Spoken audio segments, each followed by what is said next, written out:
Hello YouTube, I'm back again with another video. It's been a while. I'm going to be doing another TCG duel with my Kashtira Dogmatika deck, which I'm first going to introduce you to. So, the player that I'm up against is nothing but a Endymion Pendulum deck. He happens to be an Endymion duelist. So, I haven't seen too much of this archetype, but overall, when Pendulums used to be good, when Links used to hit everything, now I feel like there's nothing to really fear. So, because all I have to pretty much do is get rid of his scales, try to pop one of his monsters, and then he'll be forced to scoop. If not, he'll end his turn and wait till my turn so I could do some collateral damage. As it seems, it looks like my turn's going really well.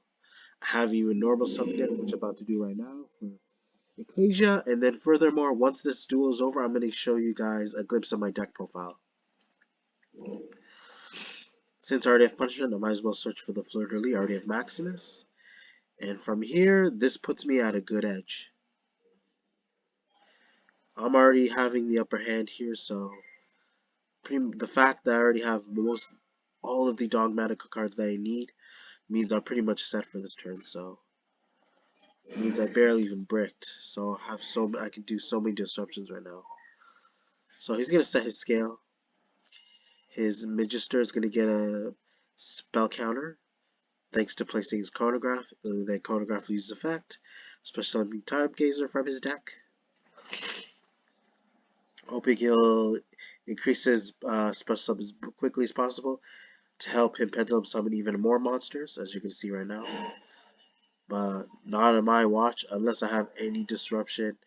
He can't really have much to say about it, so I'm just gonna wait till the right moment before I disrupt his plays to ensure that once he gets to a key card, I'm gonna make sure to get rid of that copy. And I'm gonna pursue that with Fort and Phoenix Enforcer, popping his Magister. So at this point he doesn't have any more scales.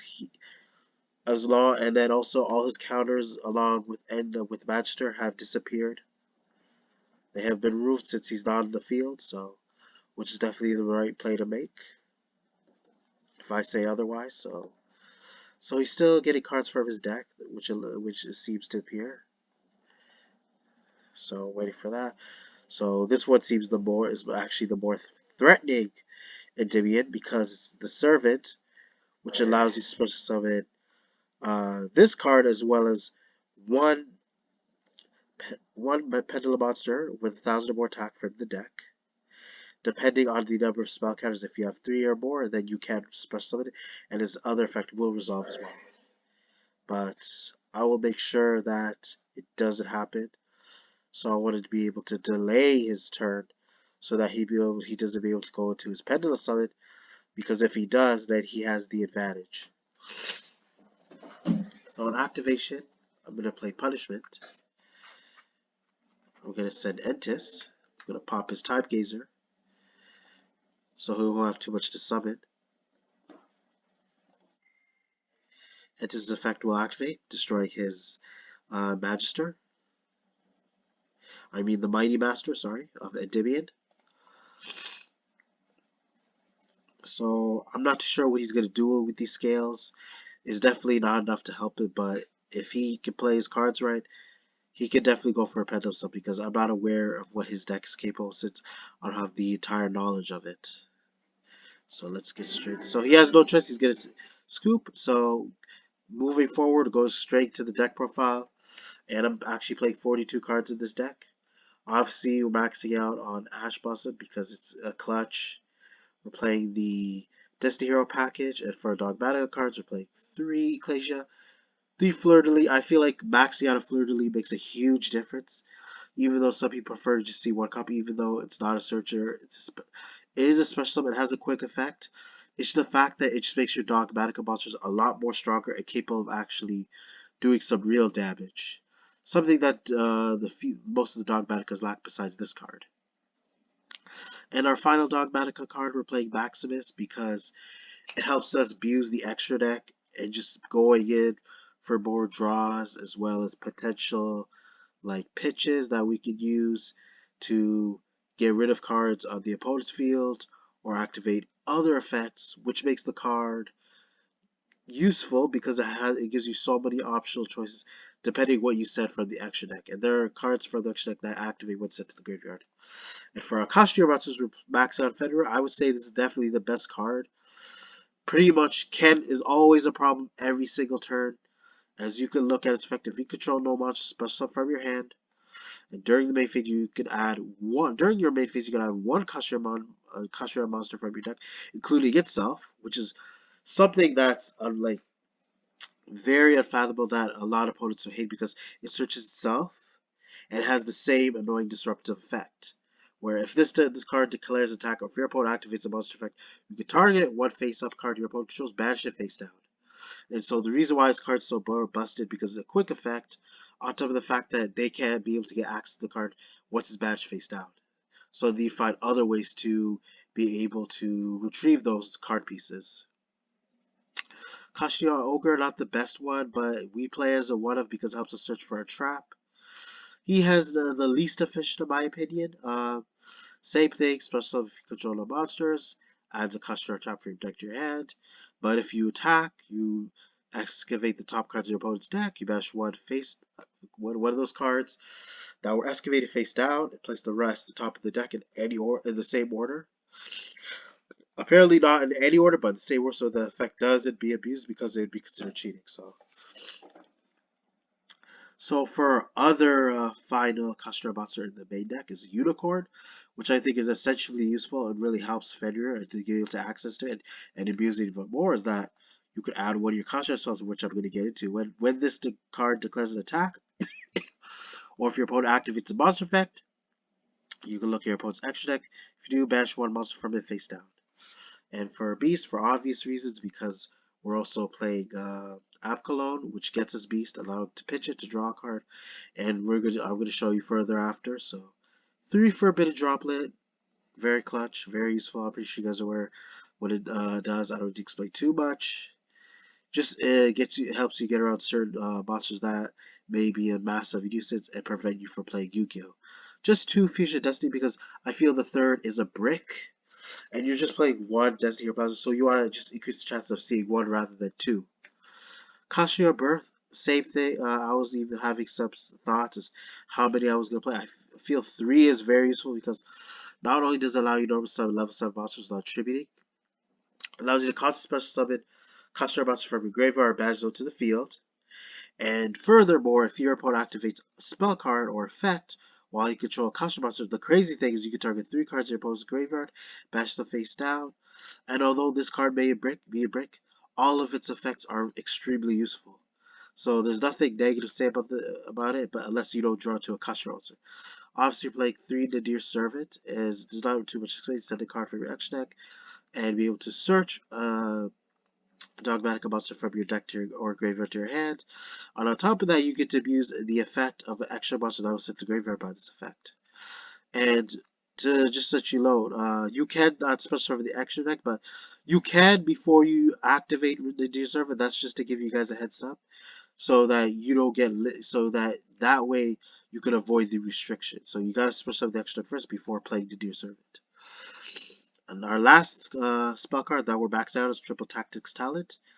Just overall very useful card. So if they hand trap you, or if they disrupt your plays during your main phase, you draw 2 cards, you can take control of one monster to the face, look at your opponent's hand, shuffle 1 card from their hand. And it's the fact that you want to just dig deep for your deck so you get to your ace in the hole, whatever, or your key pieces, ace cards that'll just help you extend even further, that help open opportunities for you. And our traps, 3 punishment, same thing, sends cards for the extra deck, but it has to have equal or less attack. Like, my mistake. The monster that you have to get rid of with Dogmatika punishment effect has to have equal or less attack than the monster that you sent. But if you send enters with this effect, you get to abuse that. And with 3 infinite permanents, you get huge amount of negates, because that's why I play 42. The reason why I play 42 rather than 40 because this deck has so many ways of searching that it's not really an issue if you go more than 40. So our other traps preparations, because somebody suggested that if they play G Shifter, this helps you get around it, and if they decide to activate a trap, has a very useful effect, but you just want to play one because it's essentially a brick. You banish one card from their hand, face down, and the fact is you get to look at it, which is not random, meaning that you decide which card you get to get rid of as the moment they activate a trap. And our final trap is Schism, which is basically which you can easily get access to with the Dear Servant, with Punishment, and from there furthermore you can be able to fusion summon and get access to your Shadal monsters with these. And let's go straight to the extract. We're playing Destroyer Phoenix Enforcer, Abcalone, Construct, Winda, 3 Entis, which you can abuse using Punishment as well as the Dear Servant. Fossil Warrior, Skull Knight, just in case, like, it's another option, although it may not be the best, but you can banish it from your graveyard to target one monster that feels destroyed, although it may be slower. It just will eventually come in depending on the situation when you want to use it or not. And we're playing 2 Gurura, because it essentially allows you to draw 2 cards. And if you were to go into your side deck, you might as well play Super Poly, so which can be able to use Garura and then just get rid of 2 of your opponent's monsters that are essentially archetype related. And from there, you just basically deal them 3k directly. Titanic Lad, the Ash Dragon, always a must-have, and it's a one-of that helps you get it. Dig for your Dogmatika a lot more quicker. Although it's during the end phase, it's something that you can't replace. Something I really thought is very useful that you can easily get access to Bear the Floor, because you could constantly summon your Kashtira as well as you're playing Ash Blossom. Considering how generic its sacred materials are, how easy it is to summon this card, it's just definitely worth playing because I played in real life, and in real life it really helped me out. And you guys like just going to the Bear the Floor, not only being able to destroy a card that's face up, as well as essentially negate a card effect, which puts your opponent in a pinch. And on top of that, you return it from your extra deck. No, you return it from your field to the extra deck, special of one of your costume monsters or dogmatic cards, and you can abuse their effects as well when they're special summoned.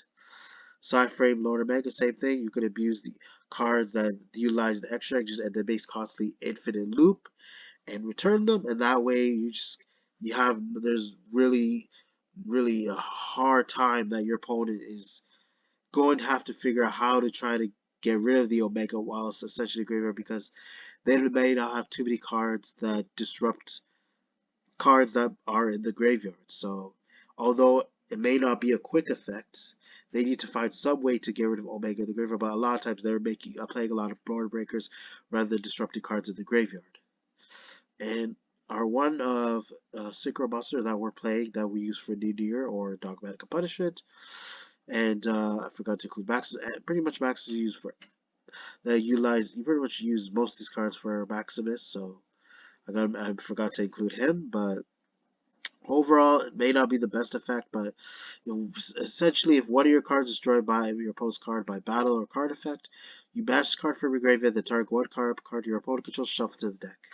And then the last monster, which happens to be Xyz monster that I'm going to get to, is Kashtira Shangri-Ira. So this is a card that you must play as a one-of, since you're playing basically a full set of Kashtira monsters. You already have the Fenrir, we have the Ogre, we have the Unicorn, and this card is very useful. So what it does, obviously, it's not not just during your stand phase, during each stand phase, you could special summon a one Kashtira monster from your deck with no cost, and you can only use the previous effect of Kashtira Shangri-Ira once per turn, although doesn't really matter. So, but overall, still very useful. Still has more effects that I'm gonna look into. That I'm gonna read to you guys. Each time a card your opponent owns and is possessed is banished face down, you choose one unused main monster or spell trap card zone. It cannot be used while this card is face up on the field. So what's crazy is that it's not until the end phase. It's permanent. So your opponent has to find a way to get rid of this card. If not, they're gonna pretty much lose all of their zones, if you depending how you manage to play Kashas, because all of the main monsters have the effects where they banish cards face down. So the more you keep using it once every single turn, you target one main monster zone or spell trap that isn't used, it cannot. Your opponent cannot use it whatsoever while his cards face up, and it does not. And it is while his cards face up, so you have a chance of actually limiting their options. It pretty much prevents them from doing anything. And on top of that, it has its own protection of that. If this card would be destroyed by battle or card effect, you get to just attach one material from this card set, and it's not once per turn. On top of having 3k, having 3k defense and potentially preventing your opponent from playing and making sure that you ensure your victory, as well as you grasp the opportunity to just have your opponent limit your opponent from actually special summon monsters, as well as using back row. That could essentially earn you an easy win, just to let you guys know. So that's something I want you to be aware of. But again, hope you guys enjoyed the deck profile. Be sure to check for more upcoming content later in the future. Be sure to check your notifications, comment, like, subscribe. Thank you.